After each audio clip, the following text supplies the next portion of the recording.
பொதுவாக சில பேருக்கு வந்து இந்த செகண்ட் ஆஃபில் ஒரு நாளில் ஆஃப்டர்நூனுக்கு அப்புறமோ இல்லை ஈவினிங்க்கு அப்புறமோ ரொம்ப எனர்ஜி ட்ரெயின் ஆகிறத ஃபீல் பண்ணுவீங்க. பெருசாக இன்ட்ரெஸ்ட் இருக்காது, எந்த வேலையும் செய்ய தோணாது, ஒரு மாதிரி டயர்டாக இருக்கும், இன்னோவேட்டிவாக திங்க் பண்ண முடியாது, ஏதோ நம்ம அந்த நாளை கடத்தணுன்றதுக்கு வேண்டி நம்ம பண்ணுற மாதிரி சில விஷயங்கள் இருக்கும். இது அதிகமாக யாருக்கு நடக்கும் அப்படின்னா, அதிகப்படியான பீப்புளை ஹேண்டில் பண்ணுற ப்ரொஃபஷன் இருக்கிறவங்களுக்கு, அதாவது போலீஸாக இருக்கலாம், டாக்டர்ஸாக இருக்கலாம்.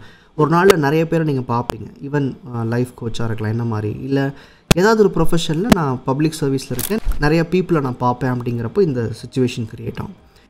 இந்த எனர்ஜி லாஸ் நடக்கிறதுக்கு காரணம் நீங்கள் இன்டர்னலி ஸ்ட்ராங்காக இல்லாமல் இருக்கிறது. சம்டைம்ஸ் நீங்கள் ப்ரொஃபஷனாக ஹேண்டில் பண்ணாமல் ரொம்ப அந்த பர்சன் ஸ்பெசிஃபிக்காகவோ அவங்களுக்கு ரொம்ப எம்பத்தட்டிக்காகவோ நீங்கள் ஃபீல் பண்ணுறது எல்லாமே கூட உங்கள் எனர்ஜியை வந்து ஸ்லோ பண்ணும். ஸோ அப்போ இந்த மாதிரி ப்ரொஃபஷன் இருக்கும்போது அதை ஒரு கம்ப்ளீட் ப்ரொஃபஷனலிசத்தோடு ஹேண்டில் பண்ணிட்டீங்க அப்படின்னா, அந்த பர்சனுடைய லைஃப்பில் இன்வால்வ் ஆகாமல் இருந்துட்டிங்கனாவே உங்கள் எனர்ஜியை செக்யூர் பண்ணிக்க முடியும். ரெண்டாவது விஷயம், லா ஆஃப் அட்ராக்ஷன் சைடுன்னு சொல்லணும் அப்படின்னா, நிறையா நன்றி எழுதுங்க. மார்னிங்கில் நைட்டில் நிறையா நன்றி எழுதுங்க.